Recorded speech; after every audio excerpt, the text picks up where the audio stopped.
In 2018, orca designated as J35 of the Southern Resident Orca population captured global attention when she carried her deceased calf for 17 days, traversing over 1,000 miles in a profound display of grief. This behavior highlighted the deep emotional bonds these creatures share and brought to light the precarious state of the Southern Resident Orca population. Fast forward to December 2024, researchers from the Center of Whale Research confirmed that J35 had given birth to a new calf designated J61. Fantastic. The birth of the calf was a beacon of hope for the endangered Southern Resident Orca population. Currently numbers only 73 individuals. However, this optimism unfortunately was short-lived. By January 1st, 2025, observations had revealed that J61 had passed away, and J35 was once again seen carrying her deceased offspring.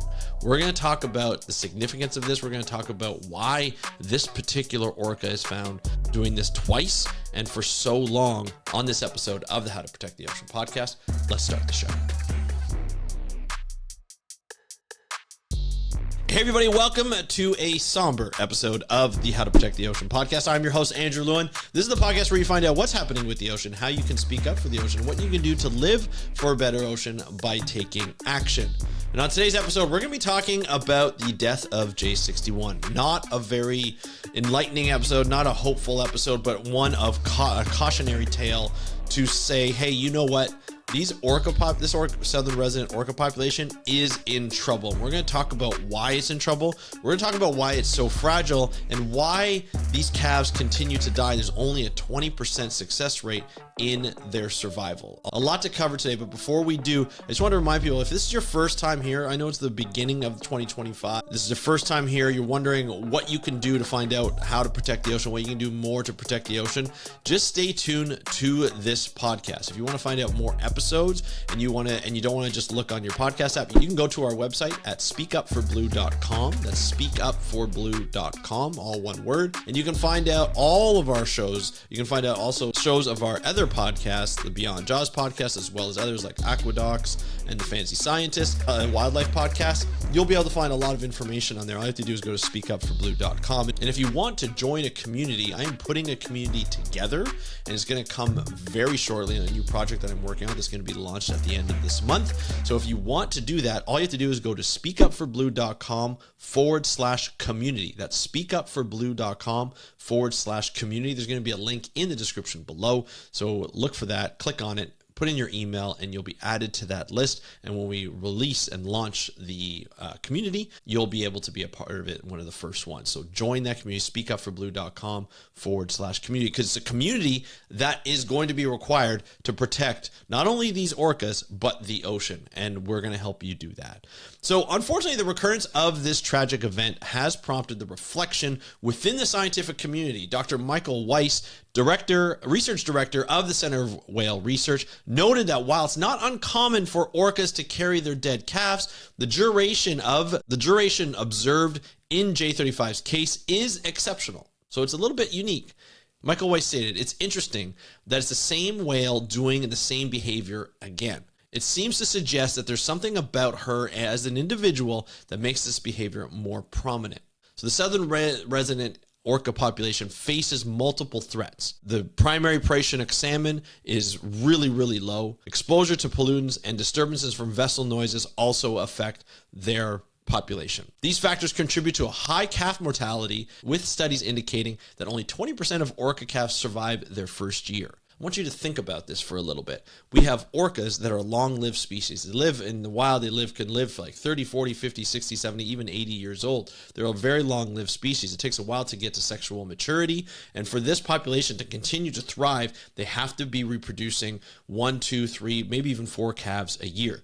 But if their population is only allowing 20% of these calves to survive to adulthood, or past even the first year, not necessarily to adulthood, then we are in trouble. Because eventually, this population, which stands at about 73 individuals, the older ones are going to start to pass away. And with all the disturbances that are happening, the noise, the lack of Chinook salmon, pollutants in the ocean, plastic pollution in the ocean, and climate change, of course, they're at risk of getting even lower in numbers. So obviously this is something that we need to do, and we need to take action. So conservation organizations emphasize the need for urgent action, and the Center of Whale Research advocates for salmon habitat restoration, removal of dams that impede salmon migration. We got to get that Chinook salmon population up. This is what helps. Sustainable fisheries management to ensure an adequate food supply for these orcas. They assert every single birth counts. And these whales need enough fish to be able to support themselves and their calves. They are large individuals. Even as calves, they're large individuals, but they grow to be even larger. They grow to be 65 feet long, maybe even bigger at times. They have to be able to feed. They have to be able to eat. And if the Southern Resident Orca population only eats Chinook salmon, they need lots of it. So they can't handle when Chinook salmon come back and they lose, like they come back 15 million individuals less than what they left or what they were proposed to come back as or predicted to come back as, which has happened in the past. Food scarcity is a problem. It's not allowing them to grow and to be healthy. They need the fatty acids, they need the protein, they need everything they can to get from this Chinook salmon. They're not like the transient orca population where they can have sharks or whales or other fish or whales or marine mammals and that sort, seals and so forth. They're not like that. They need Chinook salmon. So they're very, very specific in their diet. In addition to food scarcity, chemical contamination poses a significant risk. Orcas are among the most contaminated marine mammals due to bioaccumulation of toxins like PCBs and DDT, which can impair reproductive and immune function. So there could be a reason why these orca calves are not surviving past the first year. It could just be that they don't really have a chance once they're born because of the amount of chemicals, the amount of PCBs, the amount of DDTs that are in their system when they're born.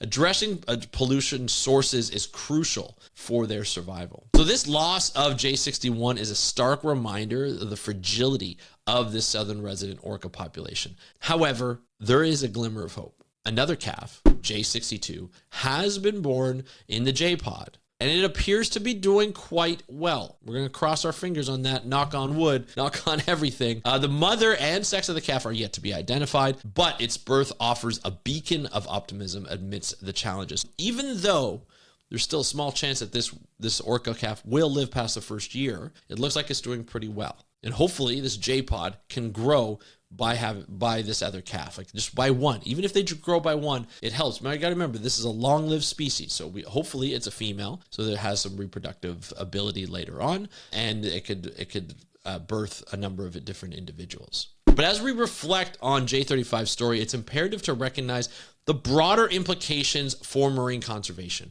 Protecting the ocean requires a multifaceted approach. You can't just go out protecting one species.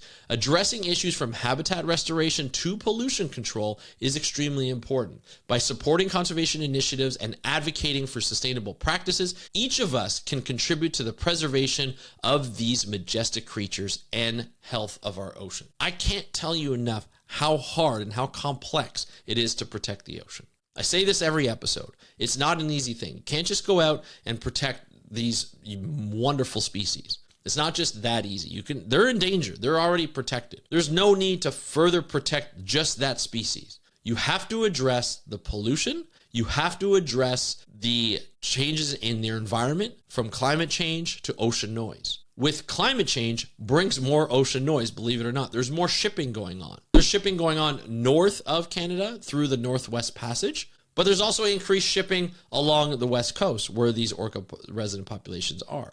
They are vulnerable, and we need to protect them. They are an apex predator. They are very smart. We can learn a lot from them. We still don't know very much about these species. We still don't know very much about this species. We still have so much more to learn.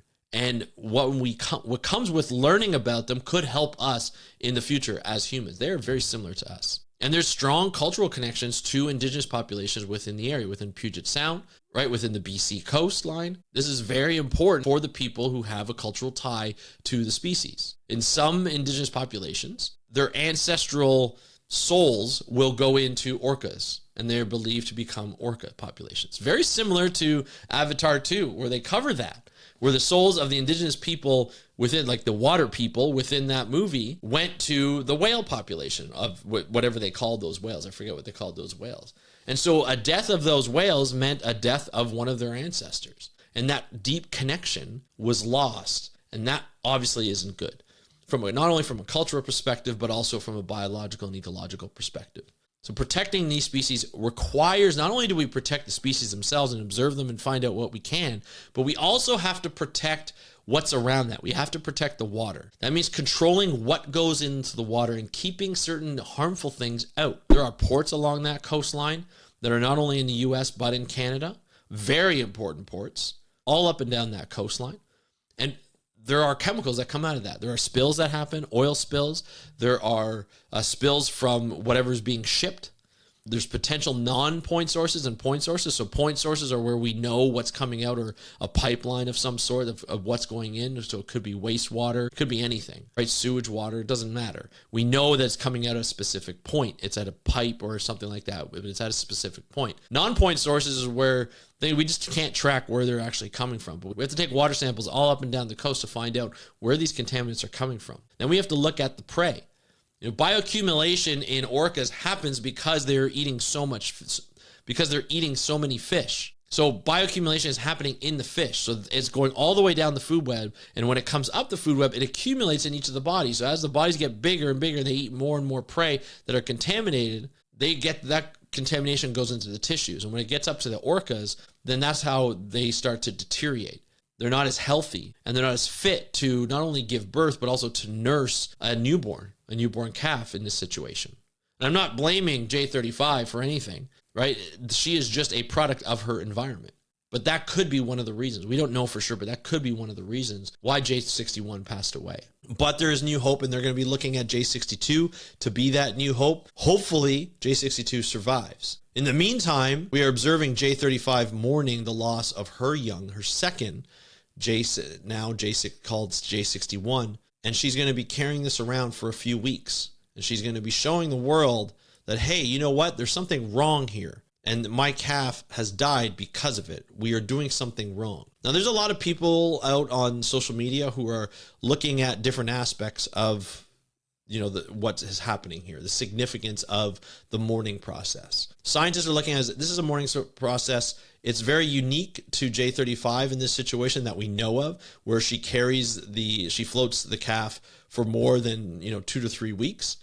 But it's a process, and some people are looking into it. They're anthropomorphizing it. They're making it seem like it's more of human abilities or human characteristics that, they're mourning this process. We don't know exactly why they do it. We assume that they're mourning the process.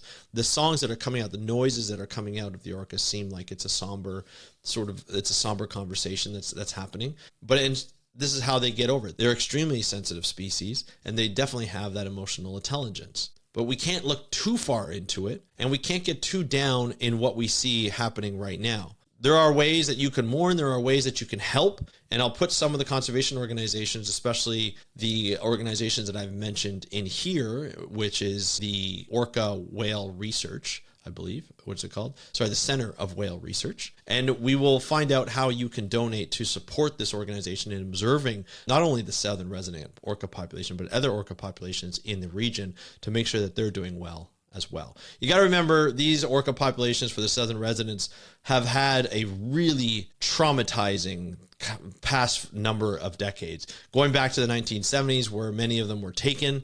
Many of them died in the process of being taken for marine theme parks, and they still haven't been put back.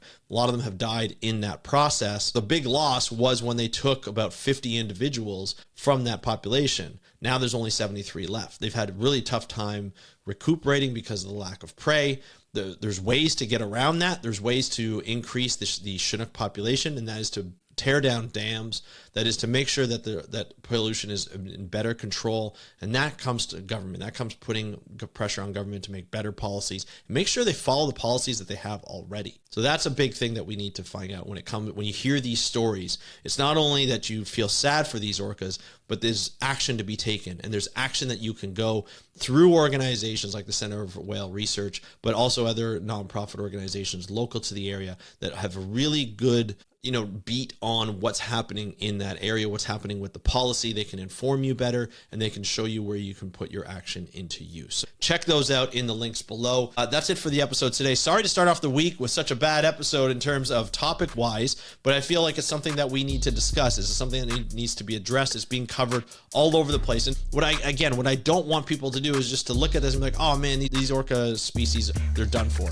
They're not done for. We can save them. We need to save them, and you can help by looking at these organizations, finding out more, and just, you already started by looking at this video and listening and showing that you can take action, and then that's what's necessary on these types of topics. So check that out in the link below. If you want to find out more about not only the Southern Resident Orca population, but anything regarding the ocean, make sure you subscribe to this YouTube channel or the Spotify channel, or if you're listening to this on Apple Podcasts, Spotify, or any of the other favorite podcast apps, please follow, subscribe, and hit that notification bell where you can so you don't miss an episode. And of course, you can always get in touch with me at How to Protect the Ocean on Instagram. That's at How to Protect the Ocean. I want to thank you so much for listening to this episode of the How to Protect the Ocean podcast. I'm your host, Andrew Lewin. Have a great day. We'll talk to you next time, and happy conservation.